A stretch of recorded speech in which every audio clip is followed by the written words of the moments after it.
Greetings. In this instructional demonstration, we're going to introduce this idea of arrays, right? An array is a type of data found in a lot of different programming languages, including Lua, which is the one we use inside Computercraft here.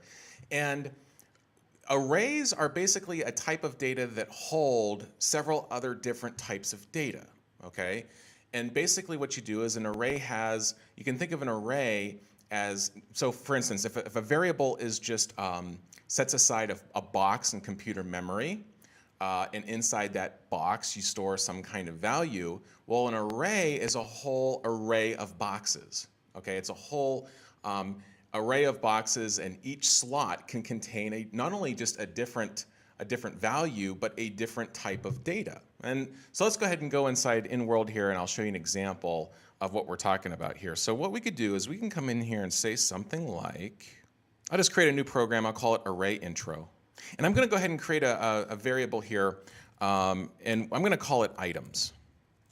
And I'm going to say items is equal to, and I'm going to use a weird kind of, I'm going to use these curly braces, and these curly braces are what separates the different elements inside an array. And maybe I'll put something in here like 4, 9, 16, and a comma separates each element inside that array. And then I'll put in hello, and then I'll put in world.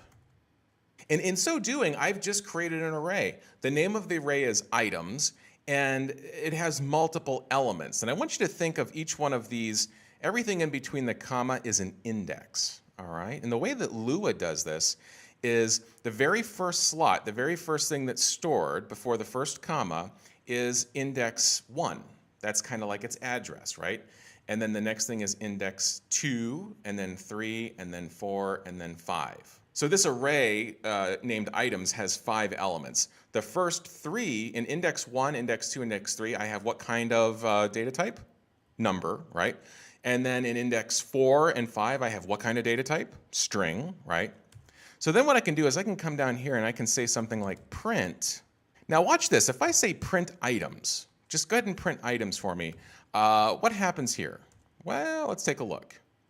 Well, it prints out something weird. It's like this table, and it references, that's hexadecimal. This is hexadecimal code right here. That's the actual memory address where that variable is stored.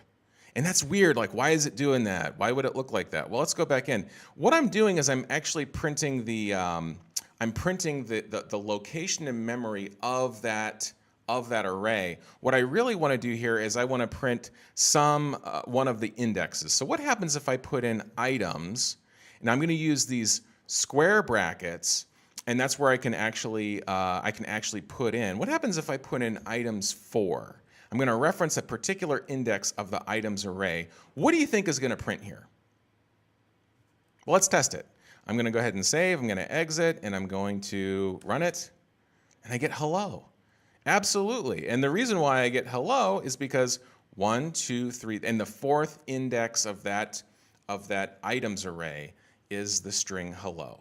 And that gives you enough information to understand arrays and play with the idea and do a little bit of your own searching and finding out some interesting things about arrays and what you can do with them. I want to show you a very particular example of what you can do with arrays. So let's say I want to write a program, and this program adds 2 numbers. Okay, but I never know what 2 numbers are going to get added before the program gets called. So what I need to do is I need to write a program such that the command line, maybe my program's going to be called adder.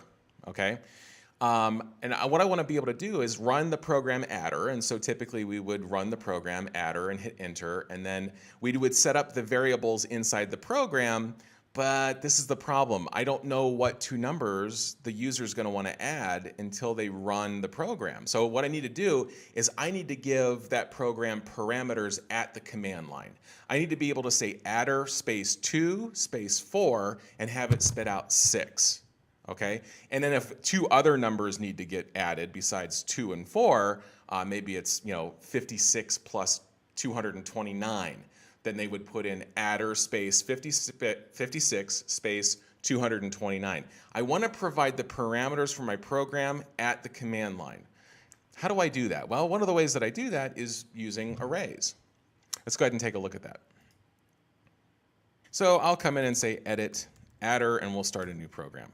Now, the way this works, and this is going to be, I'm going to set up this variable called args, and args is equal to these curly braces in the middle. I'm going to put this like dot, dot, dot. Okay, man, that's weird. What's that for? Well, what that's for is it's basically going to capture from the command line however many parameters that I provide, and it's going to put those parameters as elements inside an array that we're calling args. Okay, let's show you how this works. So I have my arg set up here, and let's say that this is going to add two numbers. And so at least initially, just to prove the concept, I'm going to print args. I'm going to print the first element of that args, the first index of that args variable. And sometimes when I deal with arrays, I space things out here just for readability. Again, it's not necessary. Let's go ahead and save this. And then what I'm going to do is I'm going to do what we typically do when we run a program. I'm going to call adder, but then I'm going to put in 78. And notice it comes back and prints 78. Well, that's awesome. That's exactly what we wanted it to do, because it's saying, hey, that first element that we put in there, that's 78, because that's the argument that we stuck in there. Now, instead of printing just that, let's do this. Let's print the value of args plus whatever that second parameter is that we give it. Okay, and so let's go ahead and do this.